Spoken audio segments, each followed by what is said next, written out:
Yang saya hormati, suaranya sudah terdengar ya?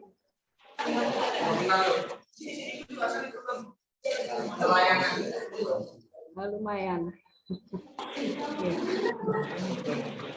Oke, saya mulai Bapak Ibu. Sebelumnya saya ucapkan banyak terima kasih atas waktunya untuk kita mengikuti salah satu program saya di Pendidikan Guru Penggerak, yaitu webinar materi budaya positif. Sebelumnya mari kita bersyukur bahwa hari ini kita masih diberikan kesehatan oleh Allah Subhanahu wa Ta'ala, di mana kita masih sehat, bisa melakukan segala aktivitas. Ini suatu anugerah yang luar biasa yang patut kita syukuri, Bapak Ibu. Kemudian yang kedua, sholawat serta salam kita aturkan kepada junjungan kita Nabi Muhammad SAW yang selalu kita nantikan syafaatnya di yaumil akhir nanti. Baik, Bapak Ibu, di sini saya akan menyampaikan tentang budaya positif di sekolah. Izin share screen.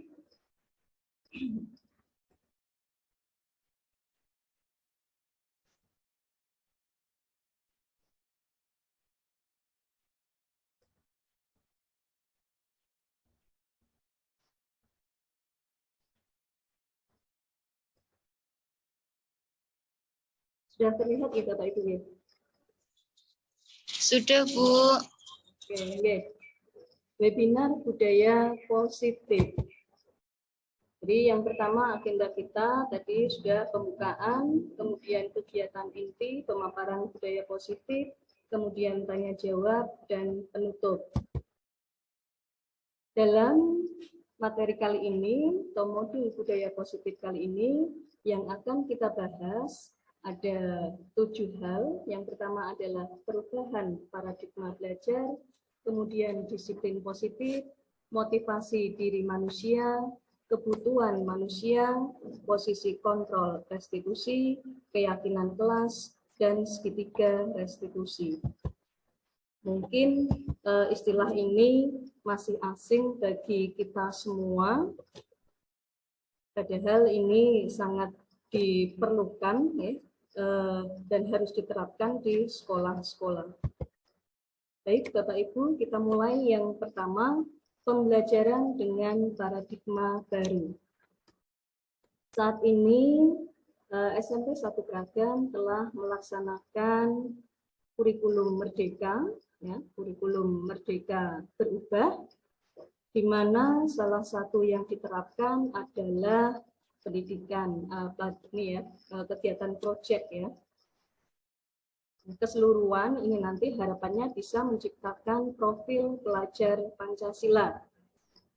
Pembelajaran dengan paradigma baru dirancang berdasarkan pembelajaran yang terdiferensiasi sehingga setiap siswa belajar sesuai dengan kebutuhan dari tahapan perkembangan untuk mewujudkan profil pelajar Pancasila. Di sini ada kata-kata terdiferensiasi. Ya, kemarin sudah juga sering disampaikan oleh Bapak Pengawas. Jadi di sini kita sebagai guru, sebagai pendidik, harapannya nanti bisa memberikan pelayanan kepada anak didik kita, kepada murid-murid kita, yaitu pembelajaran atau pelayanan yang berbeda-beda. Setiap anak memiliki keragaman atau karakteristik yang berbeda, jadi tidak semuanya sama, baik dalam kesiapan dalam menerima pembelajaran, kemudian minat dalam menerima pelajaran, dan juga profil belajarnya.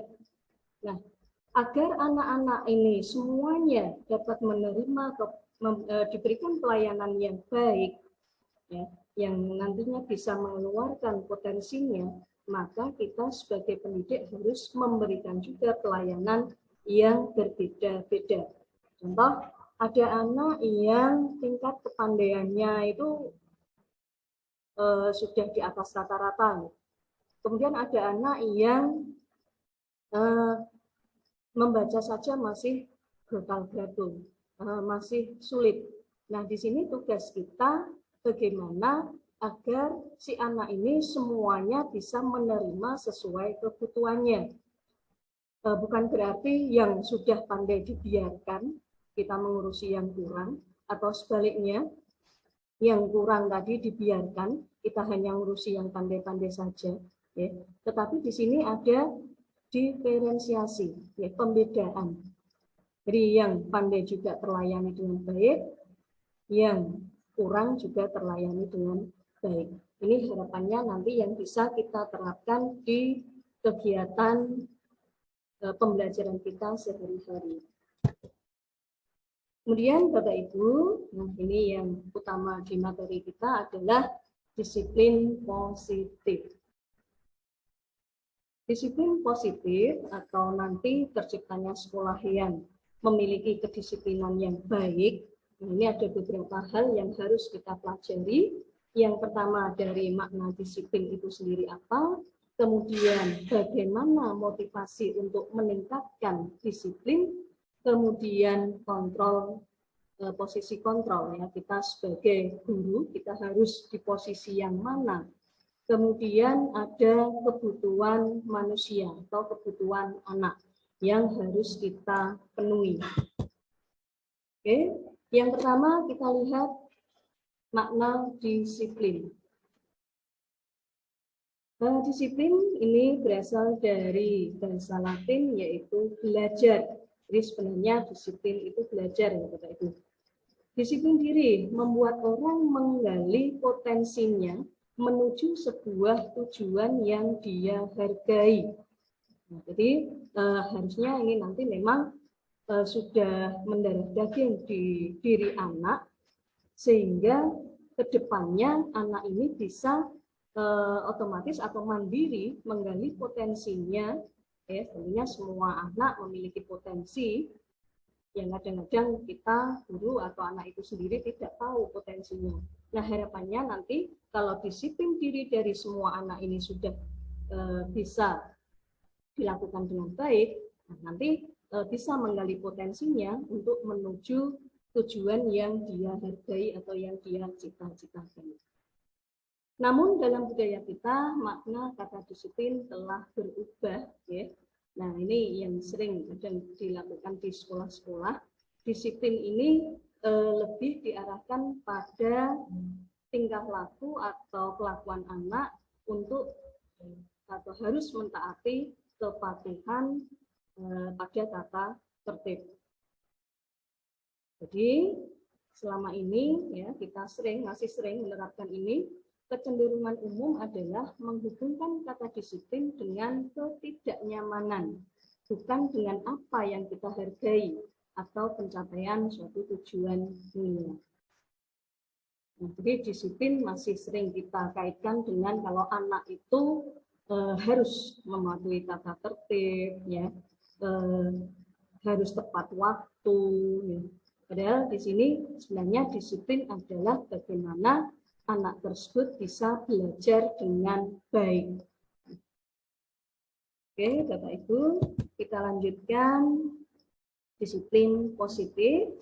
Sebagai pendidik, tujuan kita adalah menciptakan murid yang merdeka.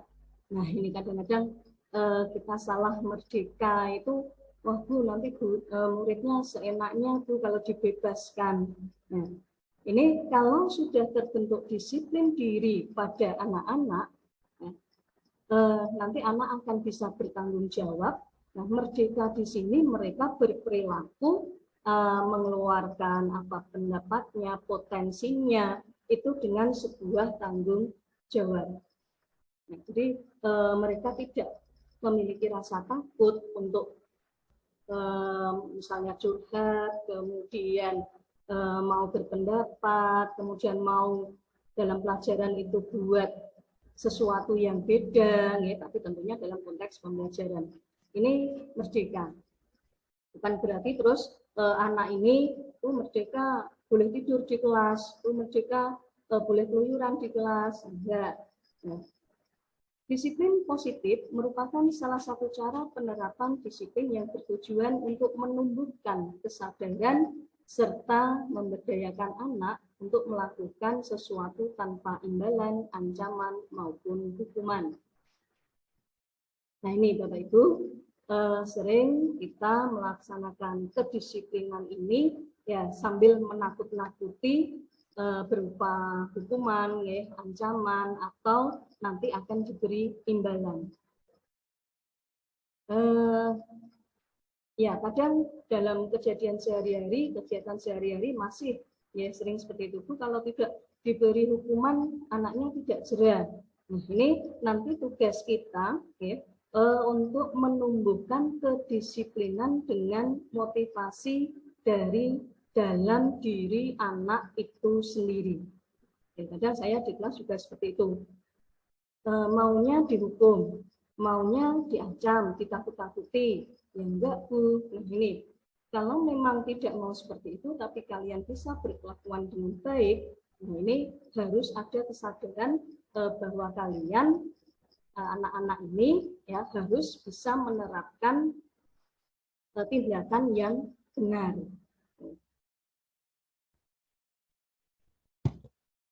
Jadi tanpa adanya ancaman atau hukuman, harapannya nanti anak bisa melaksanakan kedisiplinan dari keyakinan dirinya sendiri. Oke, berikutnya Bapak Ibu yang kedua adalah teori motivasi perilaku manusia.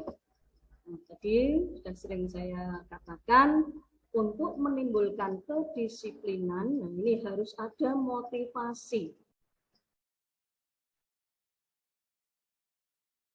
Motivasi merupakan dorongan yang timbul pada diri seseorang secara sadar atau tidak sadar untuk melakukan suatu tindakan dengan tujuan tertentu. Nah, ini beberapa motivasi yang sering kita lihat, kita lakukan. Ya.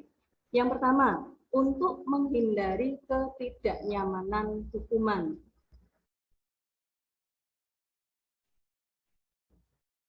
Benar begitu.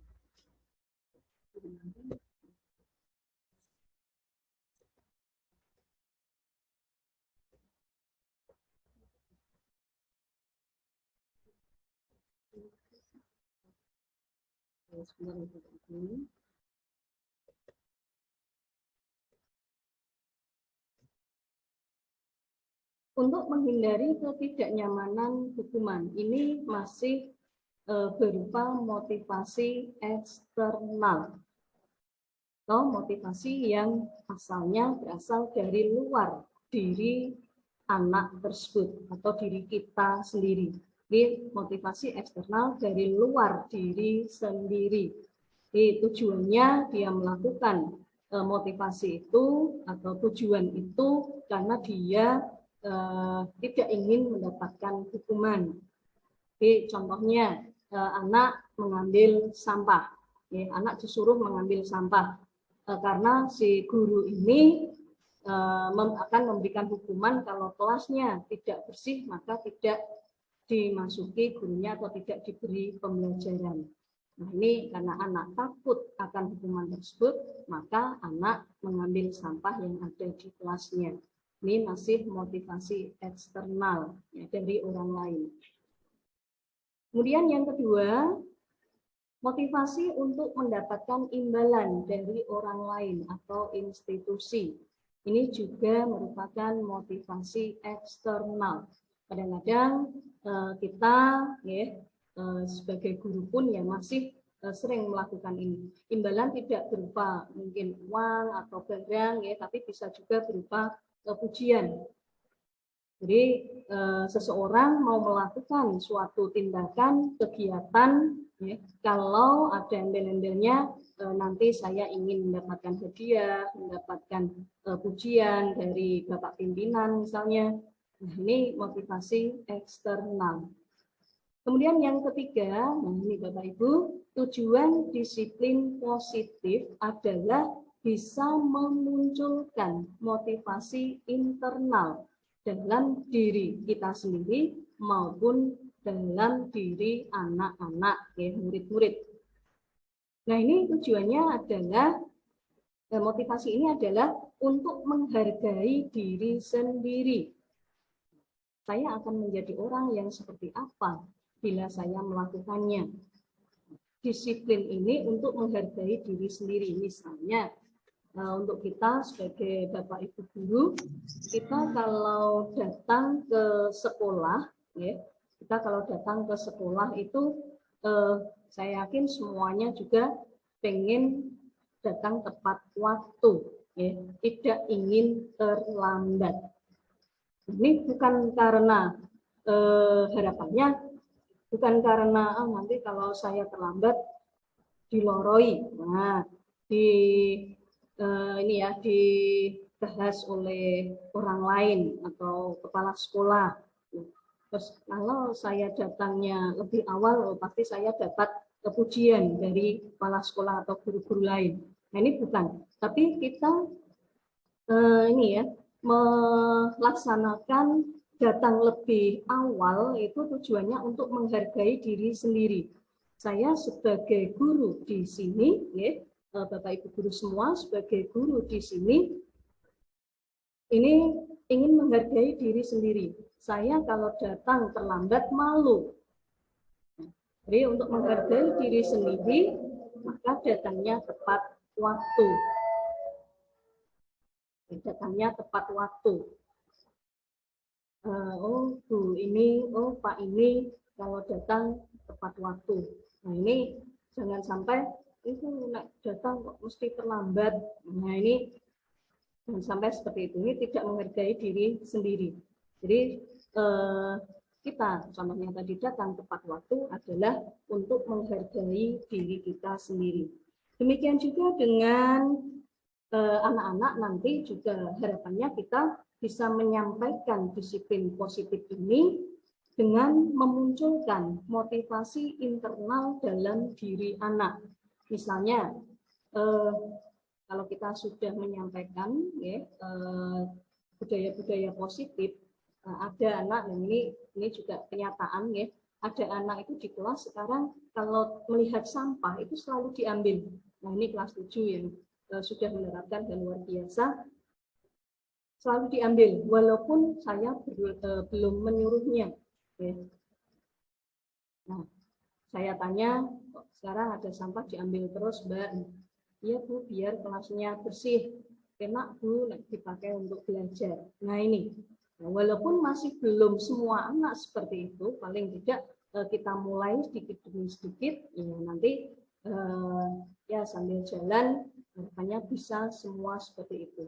Syukur-syukur nanti di jalan-jalan jalan menuju kelas di lapangan sudah tidak ada sampah yang terbuang dengan sembarangan.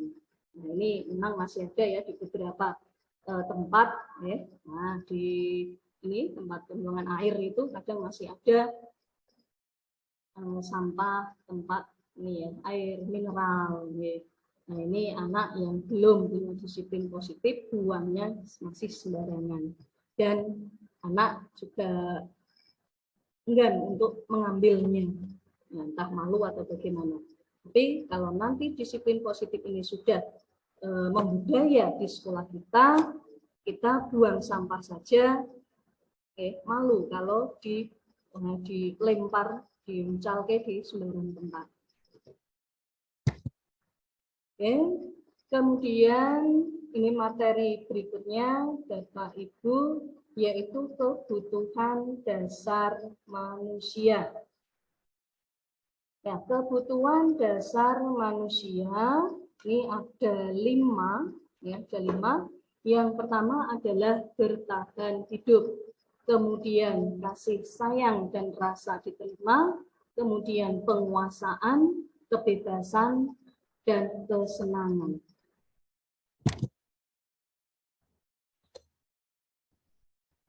rasa kasih sayang dan diterima. Ini bisa kita terapkan di kelas. Jadi kalau kita amati misalnya si anak itu ada satu anak yang sukanya cari perhatian. Dia bicara sendiri, bicara dengan temannya atau apa gambar atau apa ya.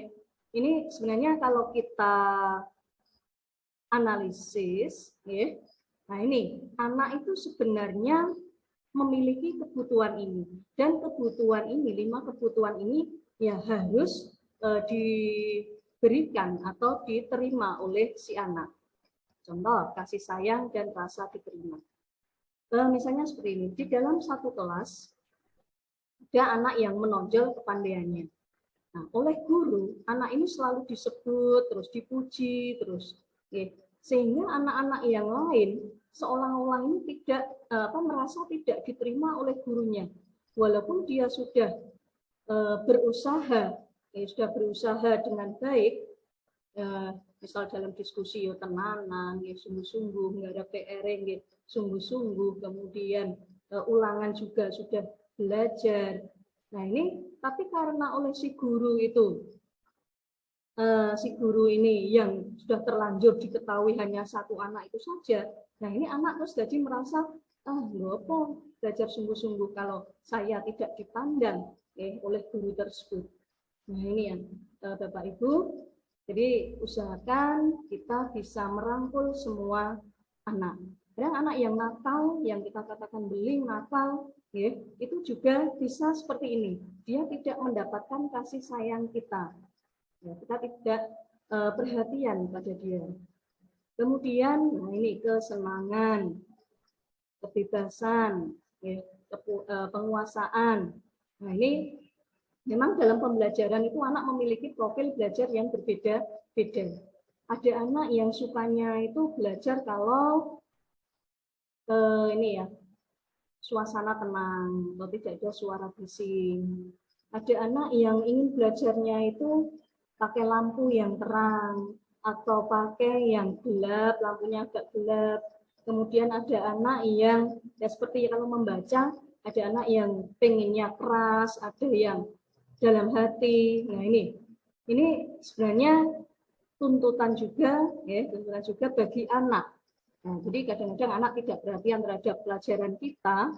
Nah ini dari kebutuhan mereka yang belum kita penuhi. Bapak Ibu. Kemudian ini masih melanjutkan yang konsep disiplin dengan identitas baik gagal maupun yang sukses.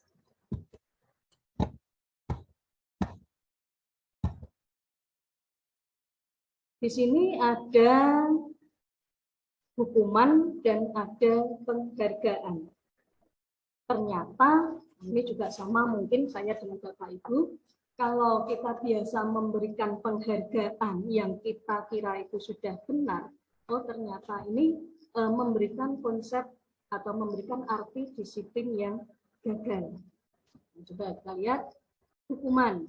Nah, ini bisa menyakitkan, ya tentu saja menyakitkan. Misalnya hukumannya berdiri di depan kelas 2 jam pelajaran, anak pegel, anak tidak mengerjakan PR, disuruh menulis, sudah ditulis tidak akan mengulangi lagi 100 kali. Nah ini, kemudian mungkin yang lebih ekstrim lagi push up, kemudian apa dijemur di lapangan. Nah ini menyakitkan, tidak nyaman, kemudian murid merasa takut, memaksa, murid jadinya bisa menyembunyikan kesalahan. Ya kalau ditanya bulat-bulat tidak jujur. Kemudian murid menjadi rendah diri. Ini konsep hukuman. Kemudian penghargaan, ya tidak efektif. Pada waktu itu mungkin anaknya mau melakukan disiplin, ingin beri imbalan ujian, atau hadiah, ya. Tapi ini kalau ada penghargaannya. Tapi kalau nanti tidak ada penghargaannya, anak bisa kecewa. Tiwas saya ini melakukannya disuruh guru, ternyata tidak ada imbalannya. Jadi terus anak malas lagi untuk melakukan disiplin. Bisa merusak hubungan. Bapak Ibu, mungkin ada yang merasakan kerusakan hubungan dalam konsep disiplin ini, karena saya pribadi juga sebenarnya juga pernah juga nih suatu saat itu merasakan seperti ini. Jadi seperti ini, saya dengan teman-teman lain juga sudah berusaha untuk melakukan suatu kegiatan dengan sebaik-baiknya. Tapi ternyata oleh orang lain itu yang dipuji, yang diunggul-unggulkan itu hanya orang tertentu. Nah ini, jadi terus kita merasa itu ya kerja juga tenaga yang tenaga pikiran juga tersita, tapi yang dianggap hanya dia. Nah ini bisa merusak hubungan kita dengan teman-teman kita. Kemudian bisa mematikan kreativitas. Mematikan kreativitas. Jadi kalau ada penghargaannya, maka berlomba-lomba untuk berkreativitas. Tapi kalau tidak ada penghargaannya, malas untuk melakukan kreativitas. Berikutnya menghukum dengan sistem ranking. Ya, ini dimulai kemarin kurikulum 13 ya, kita sudah tidak ada memunculkan ranking lagi. Ini karena yang ditakutkan kalau yang dapat ranking ya, ini ranking itu kan sebenarnya di penghargaan ya, nanti bisa menghukum atau menganggap anak yang tidak mendapat ranking itu dia tidak mampu untuk berbuat apa-apa, menganggap kalau anak yang tidak mendapat ranking itu sangat bodoh. Nah ini nanti juga berhubungan dengan dia untuk malas untuk lebih berkreativitas atau lebih belajar, meningkatkan belajarnya. Merampas hak menghargai diri. Nah, nih, kalau tadi disiplin itu kan yang bagus, yang benar adalah untuk menghargai diri sendiri, ya, bukan karena hukuman atau penghargaan. Jadi disiplin itu bagaimana kita bisa membuat diri kita itu baik ya, dan dianggap baik oleh orang lain. Jadi menghargai diri sendiri. Nah, ini Bapak Ibu, ini contoh hukuman yang mungkin pernah Bapak Ibu lakukan dan saya pun juga pernah melakukan ini. Ya. Nah, ini anak yang misalnya terlambat masuk ke kelas dalam pelajaran kita, nah kita hukum suruh berdiri. Kemudian ada anak yang tidak mengerjakan PR, kita suruh berdiri. Ya. Kemudian ada anak yang ngobrol, guyon dalam pelajaran kita, suruh berdiri. Nah, ini contoh hukuman ya Bapak Ibu. Ini kalau 2 jam ya lumayan, ya kita saja ngajar 2 jam juga rasa pegalnya. Nah, sekarang konsep disiplin dengan identitas sukses. Kalau tadi hukuman dan penghargaan yang gagal, nah sekarang yang sukses ini kita bisa melakukan 2 hal, yaitu konsekuensi dan restitusi. Konsekuensi dan restitusi. Konsekuensi ini ya istilahnya pengganti dari apa atau tanggung jawab kita atau anak-anak karena telah melanggar aturan yang sudah disepakati.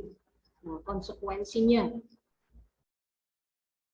misalnya, contohnya Bapak Ibu, ada anak yang tidak mengerjakan PR.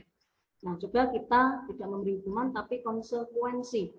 Karena tidak mengerjakan PR di rumah, maka nanti istirahat, kamu mengerjakan PR sendiri, ya, bisa misalnya di ruang guru atau ditunggu di kelas misalnya, ya. Nah, ini konsekuensi. Jadi anak tidak bisa jajan di kantin, ya, karena dia tidak mengerjakan PR. Nah, ini kehilangan waktu untuk merenungi kesalahan. Nah, ini nanti kalau anaknya sadar, nah ini memang jangka pendek gitu.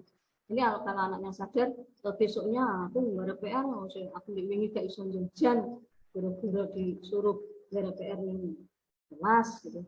Nah, ini biar anaknya nanti juga berlatih tanggung jawab dari tindakan salah yang dilakukan. Kemudian restitusi.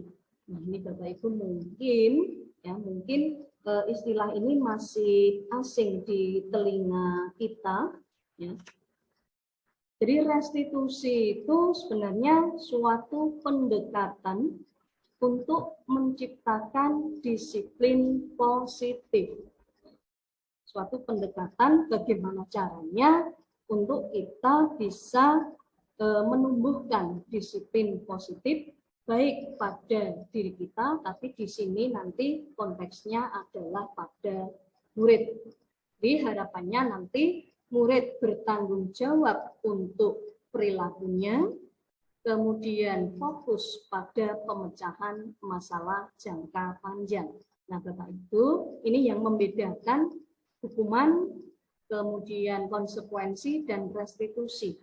Nah, ini kalau restitusi ini bisa kita terapkan dengan baik, ini poin di sini gitu Bapak Ibu. Pemecahan masalah jangka panjang. Jadi untuk kedepannya kalau anak ini sudah mengakui kesalahannya, kemudian ada solusinya, nah ini pemecahan masalah jangka panjang. Kedepannya nanti insya Allah tidak akan terulang lagi. Kemudian restitusi, murid menghormati dirinya dan orang lain. Nah, murid menghormati dirinya dan orang lain. Jadi kalau si murid ini mau melakukan kesalahan lagi, nah dia akan malu. Dia akan malu. Ini memang Bapak Ibu tidak mudah ya. Nah, kadang-kadang ya kita sudah menjudge anak bocah ini wangel bukan danane. Bocah nakal, ya, bocah yang beli merah karuan. Nah, ini yang ya masih sering kita lakukan seperti itu, Bapak Ibu. Nah, tapi ini merupakan tantangan bagi kita bagaimana untuk bisa menumbuhkan rasa hormat pada dirinya sendiri. Bagaimana dia bisa menghormati dirinya sendiri dan tentu orang lain. Kemudian murid bersemangat memperbaiki kesalahan. Ini juga saya pun ya masih berat sebenarnya.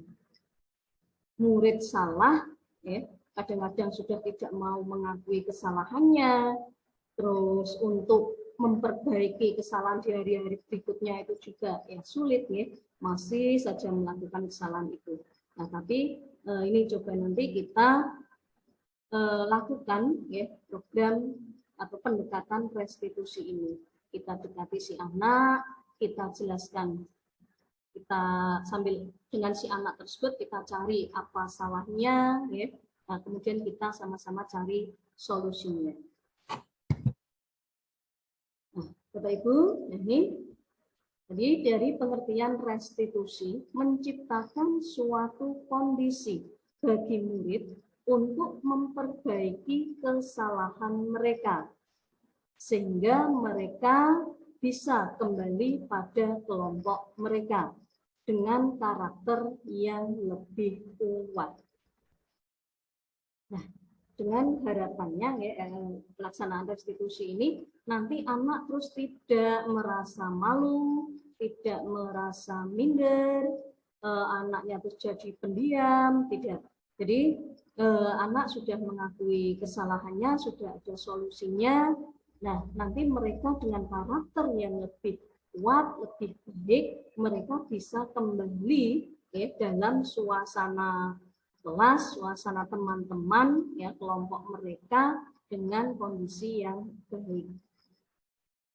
Restitusi juga merupakan proses kolaboratif yang mengajarkan murid untuk mencari solusi masalah mereka dan membantu murid berpikir tentang orang seperti apa yang mereka inginkan.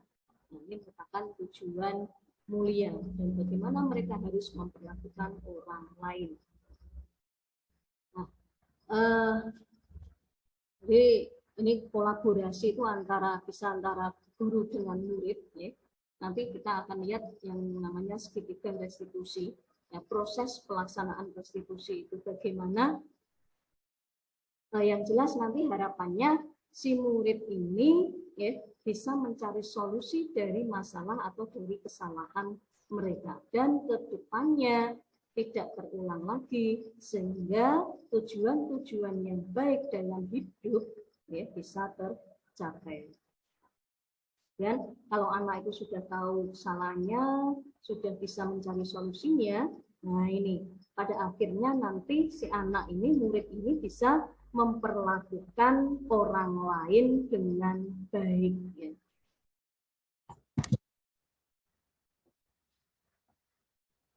Ini merupakan ciri-ciri restitusi, bukan untuk menebus kesalahan. Nah, jadi kalau tadi hukuman, konsekuensi, ya bisa dikatakan untuk menebus kesalahan. Tapi restitusi ini bukan menebus kesalahan, namun untuk belajar dari kesalahan. Ya. Nah, nanti ada segitiga restitusi, di situ nanti anak akan tahu salahnya apa, di mana, nah, kemudian ada solusinya. Yang kedua, restitusi itu memperbaiki hubungan. Nah, misalnya si anak bertengkar dengan temannya. Nah, nanti dengan program restitusi, harapannya nanti si anak ini dengan temannya hubungannya akan terjalin baik lagi, ya, tidak berkelanjutan dalam ini ya pertentangannya. Kemudian restitusi, tawaran bukan paksaan. Nah, ini nanti bisa tawarannya untuk solusinya. Nah, makanya tadi ada kolaborasi antara guru dengan murid. Maunya gimana? Oke. Nah, ini tentunya saya yakin kalau anak-anak punya sisi baik, ya, punya sisi positif, ya. Dan saya yakin kalau anak senakal apapun itu kalau ditanya kan ya mesti tahu yang baik itu yang mana. Nah, ini tantangan kita untuk menuntun si anak ini untuk menebalkan sisi-sisi baiknya. Kemudian restitusi menuntun untuk melihat ke dalam diri. Restitusi mencari kebutuhan dasar yang mendasari tindakan. Restitusi diri adalah cara yang paling baik. Restitusi fokus pada karakter, bukan tindakan. Nah, ini karakter itu nanti akan berlangsung seumur hidup, nih. Kalau tindakan hanya sewaktu itu saja, tapi kalau karakter ini nanti akan melekat dalam diri dan terbawa terus dia, entah itu di sekolah, kemudian nanti naik jenjang sekolahnya, kemudian terjun ke masyarakat, maka karakter ini akan terbawa terus. Nah, harapannya restitusi nanti bisa membentuk karakter yang baik pada murid-murid. Restitusi fokus pada solusi. Nah, ini bukan memberikan hukuman, ya, tapi nanti ada kolaborasi solusinya bagaimana agar si anak ini nanti, si murid ini nanti ke depannya, ya, bisa melakukan hal yang baik, ya, menebalkan karakter baiknya. 9. Restitusi mengembalikan murid yang berbuat salah pada kelompoknya. Nah, ini jelas anak berbuat salah, ya, kemudian kita restitusi, nah tetapi nanti si murid ini tidak malu untuk kembali ke kelompoknya. Nah, ini kita sebagai guru, ya, harus bisa sebagai jembatan untuk mengembalikan murid pada kelompoknya. Itu ini Ini perbedaan hukuman, konsekuensi, dan restitusi. Hukuman, guru menghukum berdiri, ini seperti tadi yang sudah saya sampaikan, kemudian sudah ada contohnya, ya. Berdiri di depan kelas, kemudian menulis banyak 100 kali, nah, kemudian guru marah dan murid menjadi takut, ya, ini hukuman. Kemudian konsekuensi, guru memberikan konsekuensi untuk mengerjakan PR pada jam istirahat. Guru tegas dan murid menghormati guru. Kemudian restitusi, guru menanyakan keyakinan kelas atau menanyakan diri dan membantu siswa menyelesaikan masalahnya. Guru terbuka dan siswa menghormati dirinya dan orang lain. Ini Ki-Hajar Dewantara dalam konsep merdeka. Merdeka itu artinya tidak hanya terlepas dari perintah, akan tetapi juga cakap buat memerintah diri sendiri. Merdeka tidak hanya terlepas dari perintah. Merdeka dasar boleh tidak, ya. Tetapi harapannya nanti kalau sudah punya konsep merdeka ini, anak juga memiliki kecakapan untuk memerintah dirinya sendiri. Ya, tidak hanya memerintah orang lain.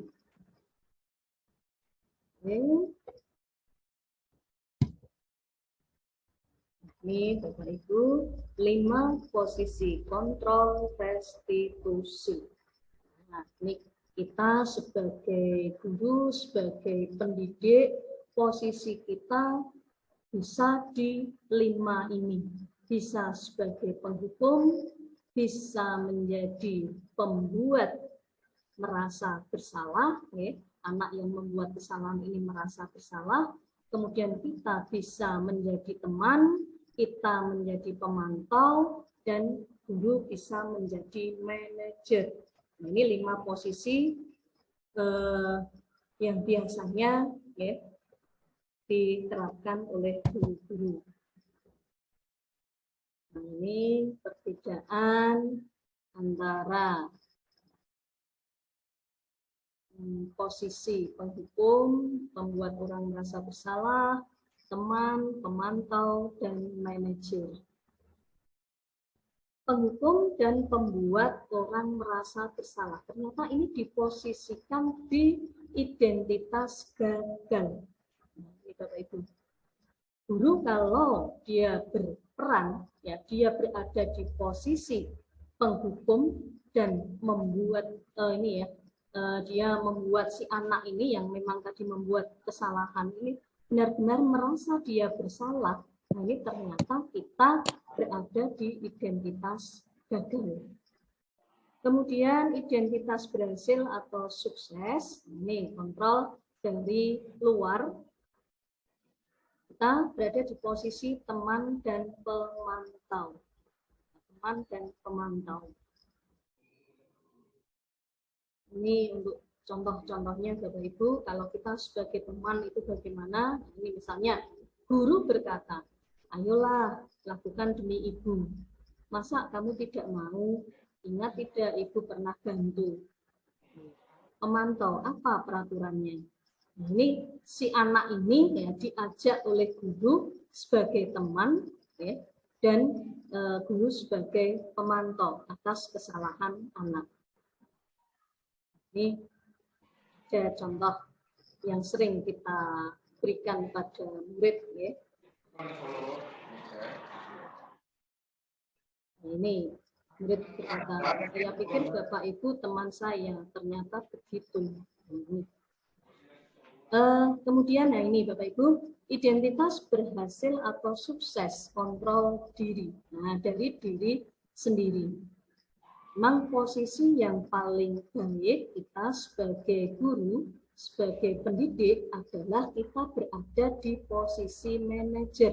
Ini bukan berarti kita sebagai pemimpin atau kepala sekolah, ya. Ini posisi kita tetap sebagai guru, tetapi sebagai manajer. Nah, kalau ada tindakan salah, ini mengajukan pertanyaan-pertanyaan terlebih dahulu. Kemudian, contohnya ini apa yang kita yakini, kita lihat keyakinan kelas. Kemudian nanti hasilnya bisa menguatkan pribadi.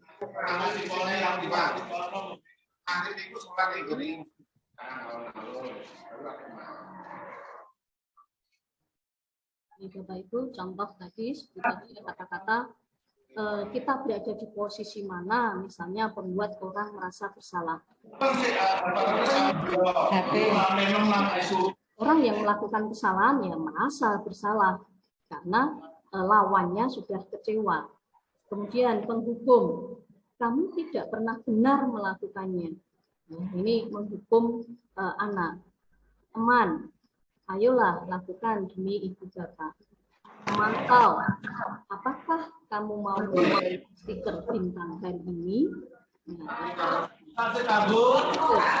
bagaimana kamu bisa menyelesaikan masalah ini? Nah, ini di sini posisi kita ya yang paling bagus, paling ya harapannya paling adalah manajer menyelesaikan masalah.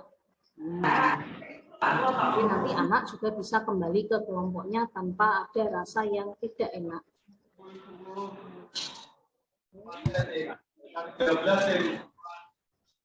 Ini Bapak Ibu, contoh penerapan 5 posisi kontrol restitusi. Penghukum, kamu selalu saja datang terlambat.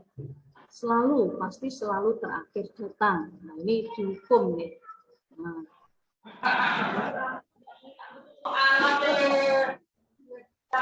Kalau yang restitusi, nah, apakah kamu mengetahui kesalahanmu? Nah, jadi ini nanti anak akan tidak menutupi kesalahannya. Bagaimana kamu akan memperbaiki masalah ini? Nah, ini nanti kolaborasi dengan guru untuk mengatasi masalah atau kesalahan yang sudah dilakukan. Bapak Ibu, kita sampai pada keyakinan kelas. Mengapa keyakinan kelas? Mengapa tidak peraturan kelas saja? Kelas-kelas ya, masih banyak kesepakatan kelas atau peraturan kelas ya. Sama. Dinding. Mau apa? Mau tanya. Bapak Ibu, coba kita lihat peraturan bedanya dengan keyakinan. Nah, jadi tadi mengapa tidak peraturan saja, tetapi mengapa harus pilih yang keyakinan kelas? Jadi nanti keyakinan kelas ini harapannya juga bisa dibuat dan ditempel nih Bapak Ibu. Nah, nih, sudah, misalnya kita lihat yang pertama. Mengapa kita memakai helm? Ya, dalam kita berkendara sepeda motor kita pakai helm. Ada yang mengatakan nanti takut kena sanksi. Ada polisi. Oke.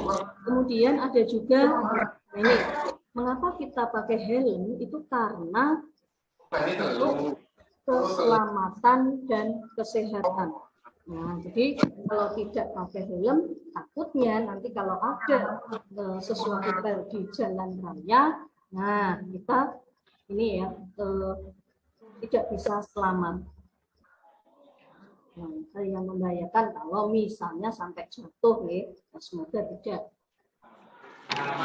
Keyakinan, jadi kita pakai helm itu karena kita yakin untuk menjaga keselamatan atau kesehatan diri kita. Contoh yang kedua, mengapa kita memakai masker?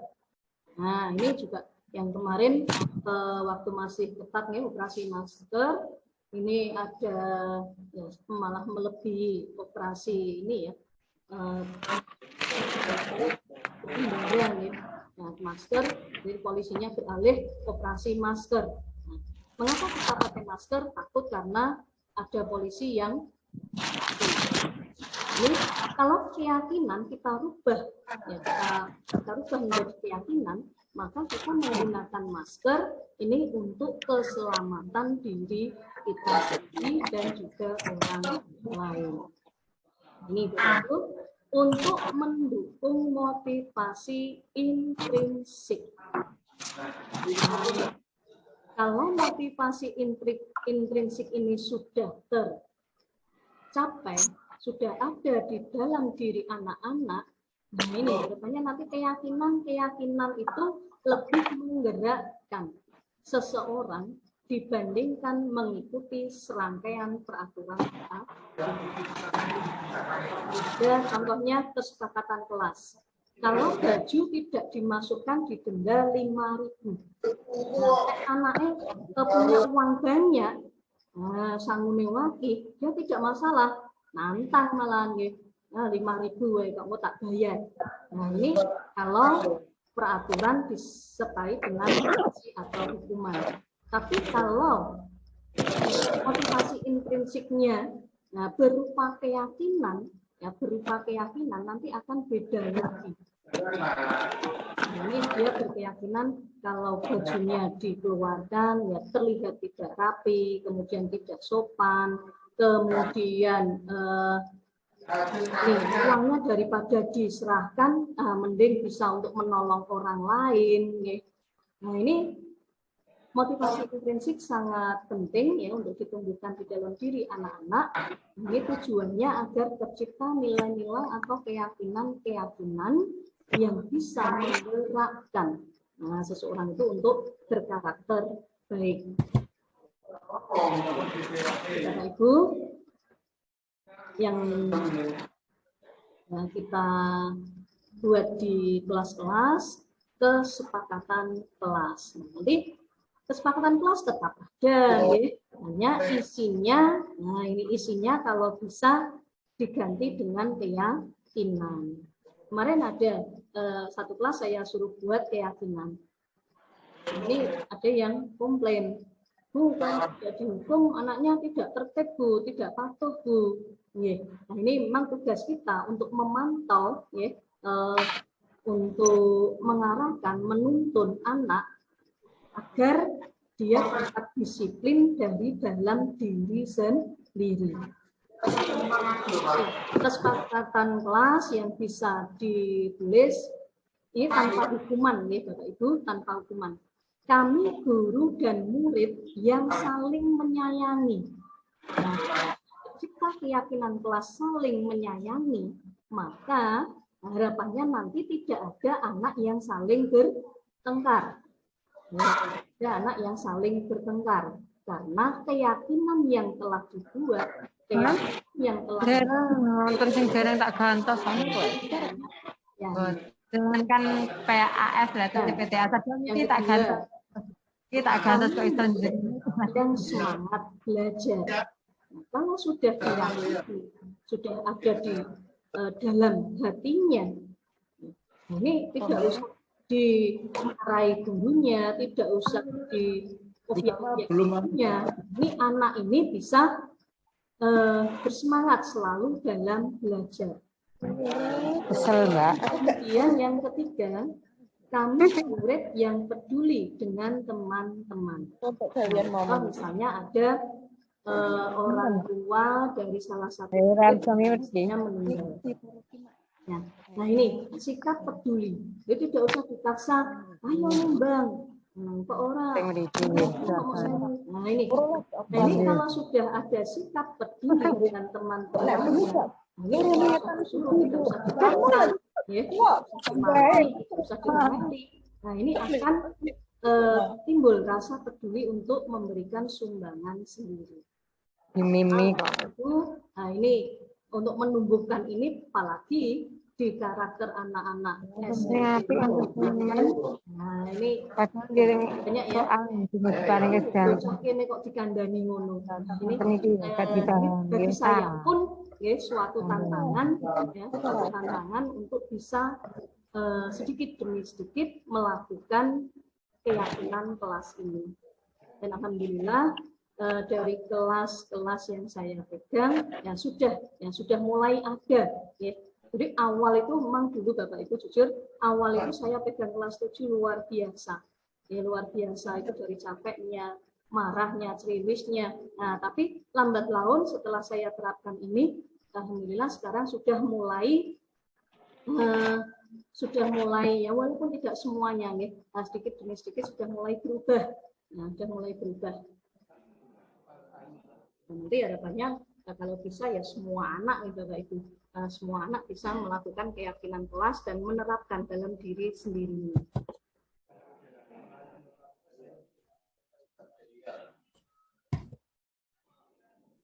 Oke, Bapak Ibu, ini keyakinan kelas. Nah, nanti akan memunculkan rasa tanggung jawab, menghormati contoh ya, menghormati orang lain, kemudian keselamatan. Ini pernah saya juga menjumpai anak itu duduk di kursi, nah terus dijungklang kursi ini. Ini belum ya dimarahi gurunya, kan motif dari luar. Tapi kalau dia sadar, oh nanti kalau dia sampai terjungkal jatuh, wah malah bahaya kepalanya. Nah ini harus ada keyakinan.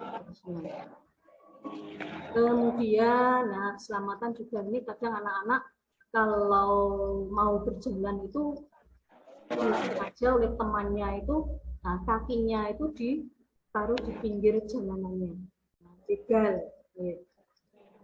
Nah ini karena si anak ini ya sebenarnya tahu kalau itu bahaya, tapi belum diyakini betul dalam dirinya, dalam hatinya. Nah, jadi dia belum berpikir panjang, nanti kalau anaknya jatuh, nah akibatnya bagaimana? Kalau sudah ada keyakinan yang harus disepakati, dilaksanakan secara bersama-sama, nah nanti harapannya ini akan berkurang, bahkan bisa hilang semua. Oke, Bapak Ibu, ini contoh pembuatan keyakinan kelas.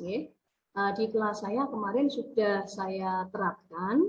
Jadi dalam membuat keyakinan kelas ini harus melibatkan seluruh anak. Jadi anak itu kepengennya bagaimana? Nilai-nilai apa yang ingin diterapkan dalam kelas? Semua anak dilibatkan. Jadi ini saya suruh keinginannya, keyakinan kelas yang baik itu bagaimana, ditulis semua ke tiap anak. Nah nanti kita akan ya kolaborasi dengan gurunya, kita akan memilih ya. Jangan terlalu banyak, nanti kalau terlalu banyak malah anak bingung. Ya, cukup kayak 5 sampai 7. Nanti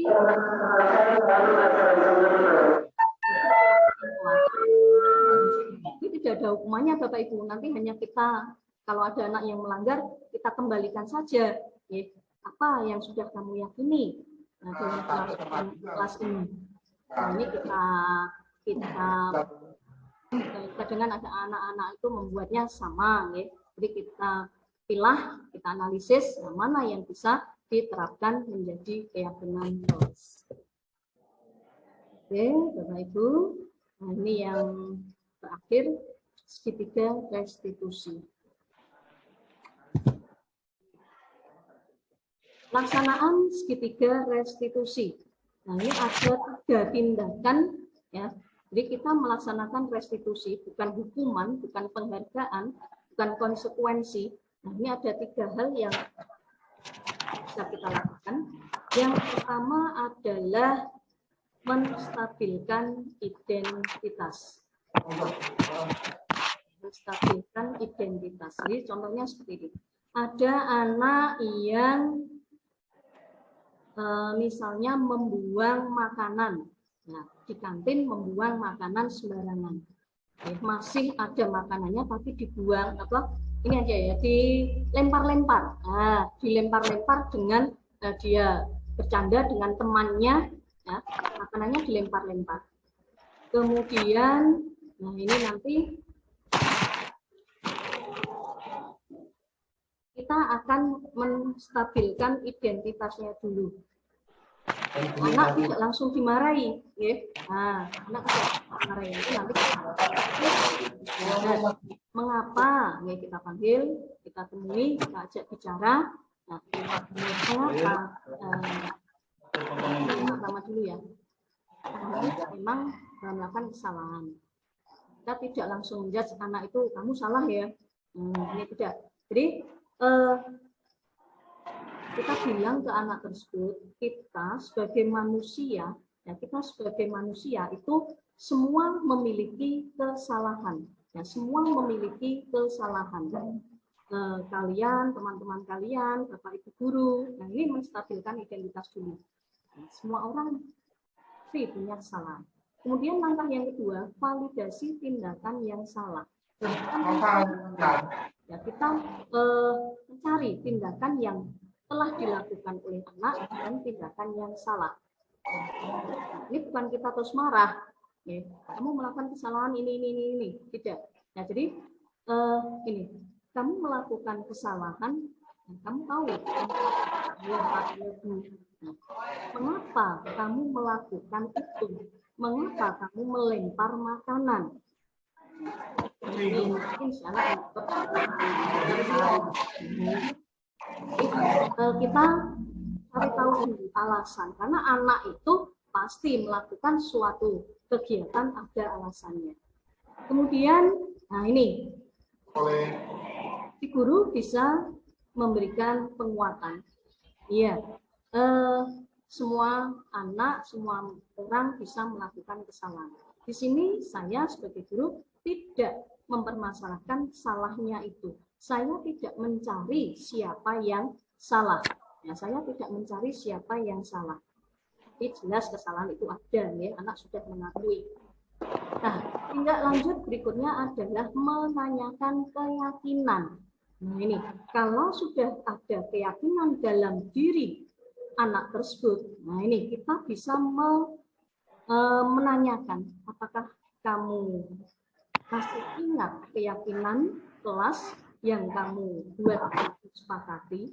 Nah misalnya anak ini, ya Pak masih ingat, ya, menghormati atau menghargai, ya, menghargai orang lain dan juga ini ya, menghargai makanan, karena banyak ya orang yang masih belum bisa makan dengan enak atau cukup.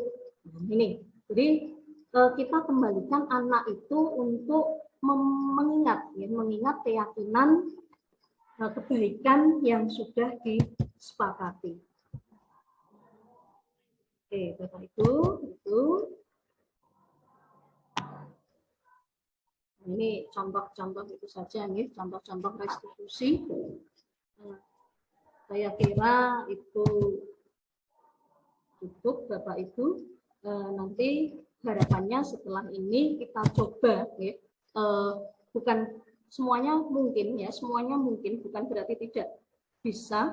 Ya memang ini tantangan berat, ya, untuk diri kita sebagai guru dan pendidik.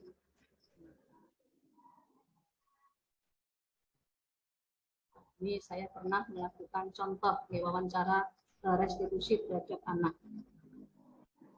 Oke, sebelum kita tutup, Bapak Ibu mungkin ada pertanyaan. Ini juga ini ya, satu saja mungkin. Silakan raise hand kalau ada yang bertanya.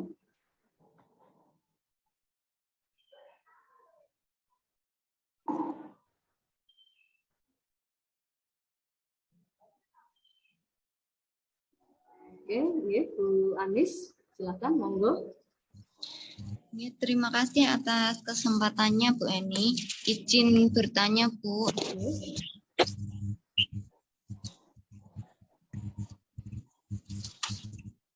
Batu silare.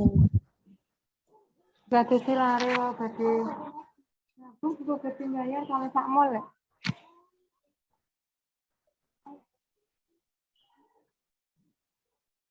Ya Bu Eni, bagaimana menanamkan budaya positif di sekolah jika yang semestinya menanamkan malah cuek dan tidak mau tahu, bahkan berkata, dulu juga kita diberikan hukuman dan sampai sekarang kita berguna, anak sekarang dimanja malah menentang atau menanduk gitu. Apakah kita setuju Bu dengan pertanyaan ini. Bagaimana kalau ada yang seperti ini Bu? Mohon penjelasannya. Terima kasih Bu Eni. Oke, terima kasih Bu Anis atas pertanyaannya. Oke, pertanyaan Bu Anis, bagaimana kalau kita yang seharusnya menanamkan budaya positif ini, tapi oleh anak ya, ini tidak mengindahkan. Oke, bisa saya sedikit jawab. Ya, ini tentu saja kita tidak setuju dengan pernyataan tersebut. Manusia hidup jika ingin sukses dalam hidupnya harus mengikuti perubahan. Nah, jadi kita sebagai guru ini tidak bisa statis nih Bapak Ibu, apalagi zaman ini semakin ya, canggih, globalisasinya juga ini selalu berubah dan kita akan selalu harus bisa mengikuti perkembangan itu. Di dunia ini yang abadi hanya perubahan, tidak abadi perubahan itu. Hukuman terkadang membuat perubahan positif pada diri anak, tapi ini sifatnya sementara. Rasa marah dan tidak bersahabat pada yang menghukum, nah ini tidak akan pernah dilupakan. Jadi mungkin Bapak Ibu mungkin pernah mengalami dulu waktu di sekolah, entah itu TK, SD, SMP atau SMA, ya pernah dihukum oleh gurunya. Nah ini saya yakin juga masih banyak yang mengingatnya dan itu merupakan hal yang tidak enak. Sama juga dengan nanti kalau kita terapkan, kita sebagai pendidik, kalau kita memberi hukuman, nanti takutnya anak ini juga akan terbawa terus. Ya. Nah, kita nanti, guru itu boleh karuan. Nah, nanti sampai ke depannya bertahun-tahun bahkan ya masih teringat dan ingatnya tidak enak. Nah, itu Bapak Ibu. Jadi, ya pada waktu itu saja hukuman mungkin efektif, ya, tetapi dampaknya nanti yang luar biasa. Nah ini tentunya sangat berbahaya, ya, karena dampaknya yang dalam kurun waktu yang lama. Nah dengan menanamkan keyakinan kepada mereka tentang tindakan yang menyimpang yang dilakukan akan berdampak buruk. Jadi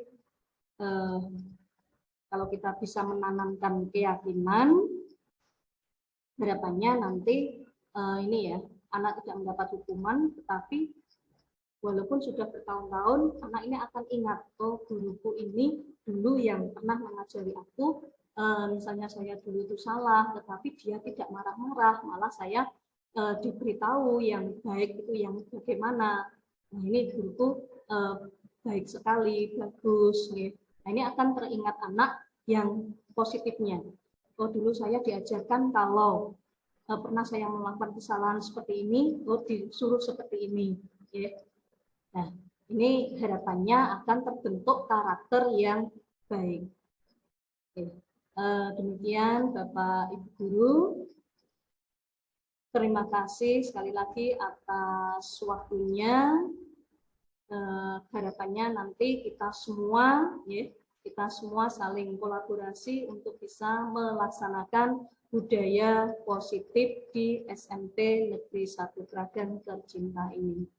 Baik, Bapak Ibu Guru, terima kasih. Saya akhiri. Assalamualaikum warahmatullahi wabarakatuh. Waalaikumsalam warahmatullahi wabarakatuh. Terima kasih Bu Eni. Nah, monggo kalau live.